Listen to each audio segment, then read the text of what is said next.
Yourself and go ahead. Mr. Chadian here. My name is James Chadian. Mr. Zakir Naik, could you please explain the tolerance of Islam to other religions?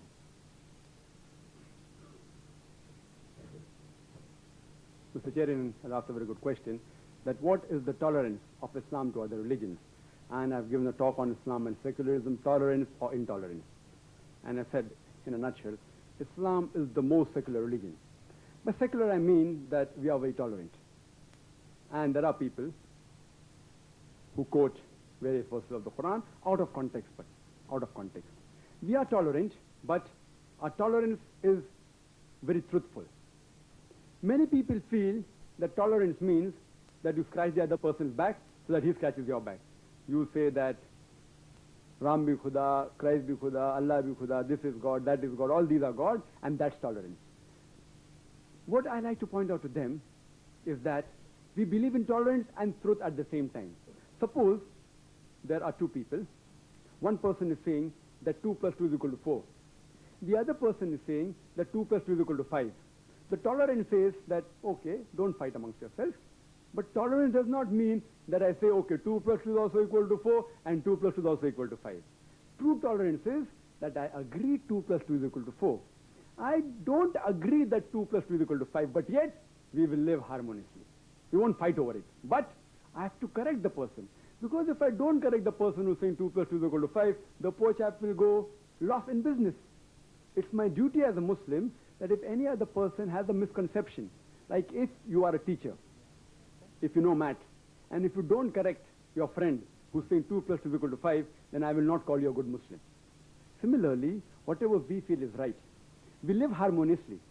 Quran says, La ikraha fid deen, in Surah Baqarah, chapter 2, verse number 256. But many people stop there. The complete verse says, La ikraha fid deen, there is no compulsion in religion, but truth stands out clear from error. If you reject evil and hold the hand of Allah subhanahu wa ta'ala, He will take you from darkness to light. If you hold the hand of the devil, he will take you from light to darkness. There is no compulsion in religion. Forcing anyone at the point of the sword, at the point of the gun, is useless. But at the same time, Quran says, tell them the truth. Present the truth to them. Then it's on their will. Absolutely, it is their will, whether they agree or they don't agree. Therefore, Quran also says in Surah Kafirun, chapter 109, verse number 1 to 6, that say to those who reject faith, that I worship not what you worship, nor will you worship what I worship. I will not be worshipping that which you want me to worship, nor will you worship what I worship. To use your way to meet mine. First, you have to present Islam to him. And then if he says, I don't bother, I don't want to follow, then you can say, Lakum deenukum waliyad deen. To use your way to meet mine. Islam is the most tolerant religion, alhamdulillah. But we don't agree with wrong things. We say, this is the truth, this is the false. The choice is yours whether you want to follow or not.